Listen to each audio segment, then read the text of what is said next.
എല്ലാവരും ഉറങ്ങി.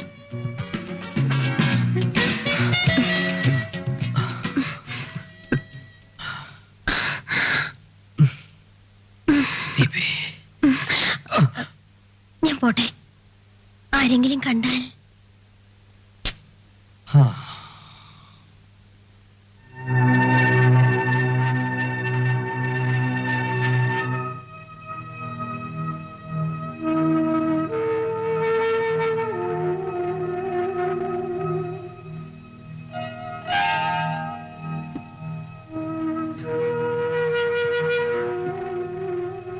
ചേട്ടാ, ചേട്ടാ,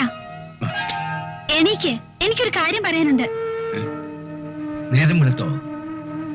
ഇങ്ങനെയാണെങ്കിൽ മൊത്തം വെളുക്കും. എണീക്കാൻ, എണീക്കാൻ, എണീക്ക് ചേട്ടാ. എന്താണെന്ന് വെച്ചാ പറഞ്ഞു തൊലയ്ക്ക്. നിനക്കുറക്കല്ലേ? ദീപയ്ക്ക് എത്ര വയസ്സായെന്നറിയാമോ? 17. അതിനെന്താ, ഞാൻ ഉറക്കൊഴിച്ചിരിക്കണോ? വേണ്ടി വരും. ഇന്നവൾ കൊഞ്ചിക്കാൻ കൊച്ചുകുട്ടിയല്ല, പ്രായപൂർത്തിയായവളാണ്. അതെല്ലാവർക്കും അറിയാവുന്ന കാര്യമല്ലേ? എന്നിട്ടാണോ ആരായി എങ്ങനെയാ സ്വഭാവം എന്ന് അറിയാത്ത ഒരുത്തനെ പിടിച്ച് വീട്ടിൽ നിർത്തിയിരിക്കുന്നേ? സുശീലിന്റെ കാര്യമാണോ നീ പറയുന്നേ? നല്ല പയ്യൻ. കാഴ്ചയിൽ അങ്ങനെയൊക്കെ തോന്നും, പക്ഷേ സൂക്ഷിക്കണം. ദീപയും സുശീലും അതിര് കടക്കുന്നുണ്ടോന്നൊരു സംശയം. നീ കരുതുന്ന പോലൊന്നുമില്ല. അവനറിയില്ലേ കൂട്ടുകാരന്റെ വീടാണ്, കുടുംബമാണെന്ന്.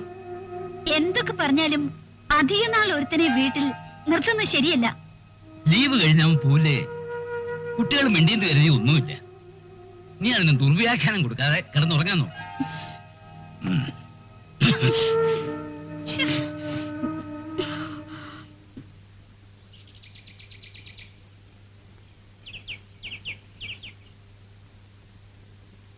പ്രഭേ, വരുന്നു. ആ, ഇത്ര വേഗം തയ്യാറായോ? എസ്റ്റേറ്റ് കാര്യങ്ങളും ഓഫീസ് വിഷയങ്ങളും വെച്ച് താമസിപ്പിക്കരുത്. എല്ലാം ഔദ്യോഗികമായി സുദേവനെ ഏൽപ്പിക്കണം. സുദേവൻ വരുന്നുണ്ടോ? ഇല്ല. പിന്നെ നീ ഇന്നലെ പറഞ്ഞ കാര്യങ്ങൾ ഓർത്ത് മനസ്സിൽ ശങ്ക വെച്ച് സുശീലിനോട് പെരുമാറരുത്. എനിക്കറിയില്ലേ, ഇല മുള്ളിൽ വീണാലും മുള്ള ഇലയിൽ വീണാലും ഇലയ്ക്ക കിടന്ന്. അപ്പോഴും നീ സമ്മതിച്ചില്ല. പെൺബുദ്ധി ഭയങ്കരം തന്നെ. ആര് വിളിച്ചാലും ഉടനെ എത്തുമെന്ന് പറയാ. ശരി, നല്ല ഒരു ചൂട് ചായ കൊണ്ടുവാ. സ്ട്രോങ് ആയിരിക്കണം.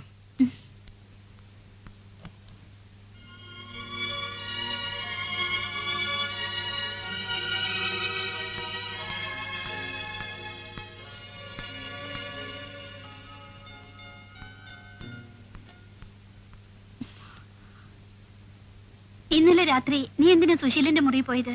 അത് ഞാൻ ഉറക്കം വരാത്തതുകൊണ്ട്. നിനക്കോ അതോ അവനോ? ഈ പ്രായത്തിൽ ഉറങ്ങാതെ നടക്കുന്നത് നല്ല ശീലമല്ല. ഇളയമ തെറ്റിദ്ധരിച്ചതാണ്. ഞാൻ നോക്കുമ്പോ സുശീലേട്ടന്റെ മുറി തുറന്നു കിടക്കുന്നത് കണ്ടു. അത് കൃത്യമായി നീ കണ്ടു. ഞാനത് വിശ്വസിക്കണം. എന്താ ഇളയമേ? ഇളയമല്ല, അമ്മ. അങ്ങനെയാ ഞാൻ നിങ്ങളെ വളർത്തിയത്. ഇളയമ എന്താ ഇങ്ങനെയൊക്കെ പറയുന്നത്? സുശീലേട്ടൻ അങ്ങനെയുള്ള ആളല്ല. നിനക്ക് ഉറപ്പാണോ? നോക്ക്, എന്തൊക്കെ പറഞ്ഞാലും അവൻ അന്യനാണ്. നീ ഇന്ന് കൊച്ചുകുട്ടിയല്ല, പ്രായം തികഞ്ഞ ഒരു പെണ്ണാണ്. അത് ഓർമ്മ വേണം. ഞാൻ തെറ്റ് ചെയ്യില്ല. അതെനിക്ക് ഉറപ്പുണ്ട്. ഞാൻ കുറ്റപ്പെടുത്തുകയല്ല. നമ്മൾ സ്ത്രീകൾ സൂക്ഷിക്കണം. അങ്ങനെയൊന്നും ഉണ്ടാവില്ല. നിങ്ങൾ പറഞ്ഞത് കുറെയൊക്കെ ഞാൻ കേട്ടു. വേണ്ട, ഇതിവിടെ അവസാനിപ്പിക്കണം. അതിഥിയായി വന്നവനെ അടിച്ചിറക്കേണ്ട ഗതികേട് വരുത്തരുത്.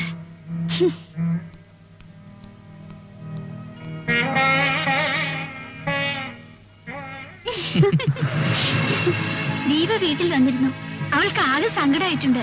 പാവ അവള്. ഇതൊന്നും ഞാൻ അറിഞ്ഞില്ലല്ലോ. വേറെ ആരും അറിഞ്ഞു കാണില്ല. സുശീലും അറിഞ്ഞു കാണില്ല.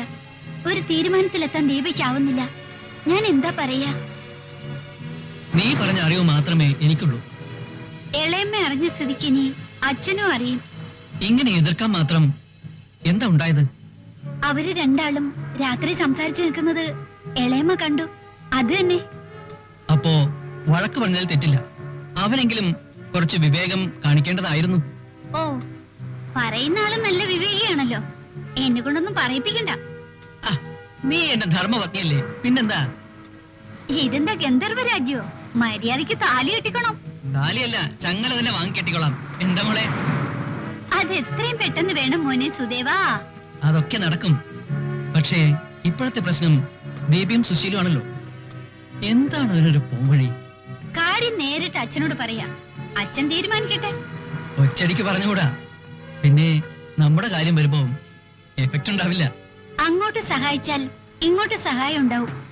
ഏതായാലും അവരെ പിരിക്കരുത്. ദീപയ്ക്ക് സഹിക്കാനാവില്ല. പ്രേമം തുടങ്ങിയെടുത്ത് തന്നെ തകരാന്ന് പറഞ്ഞ കഷ്ടമാണ്. അതിനൊക്കെ നമ്മൾ ഭാഗ്യം ചെയ്തവരാ. ഒരു ശല്യമില്ല. നിന്റെ അച്ഛനാണെങ്കിൽ സൗകര്യം നോക്കി ഒഴിഞ്ഞു തരും. അയ്യടാ, അച്ഛൻ നേരിട്ട് കണ്ടാലുണ്ടല്ലോ.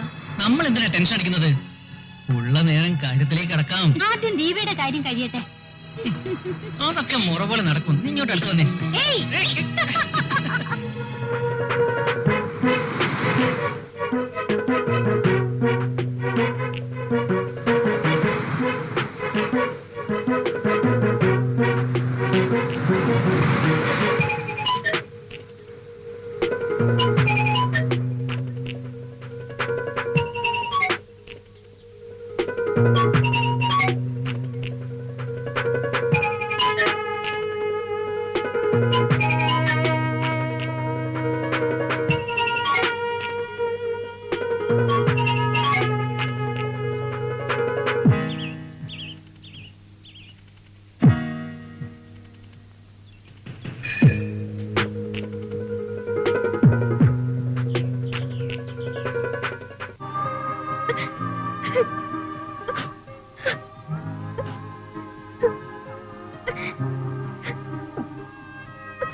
കരയാൻ മാത്രം എന്തുണ്ടായി?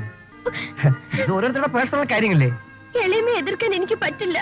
അപ്പോ എന്നെ മറക്കാമെന്ന്? എനിക്ക് പറ്റില്ല. നമ്മൾ തനിയെ നിന്ന് സംസാരിക്കുന്നത് കണ്ടാൽ ആരും ഗുണദോഷിക്കും. അത് കാര്യമാക്കണ്ട. ഈ ബന്ധം ശരിയല്ലെന്ന് പറഞ്ഞ് താക്കീത് ചെയ്തു. അതെന്താ അങ്ങനെ?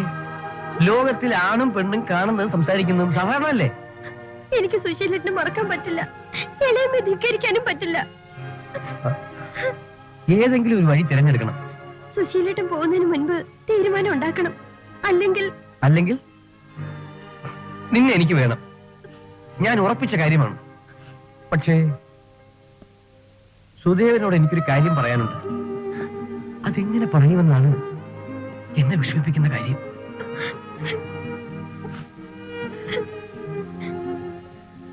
നമ്മൾ ഇഷ്ടപ്പെട്ടത് തെറ്റാണോ? ഒന്ന് സംസാരിച്ചത് കുറ്റമാണോ? വിഷമിച്ചിട്ട് കാര്യമില്ല.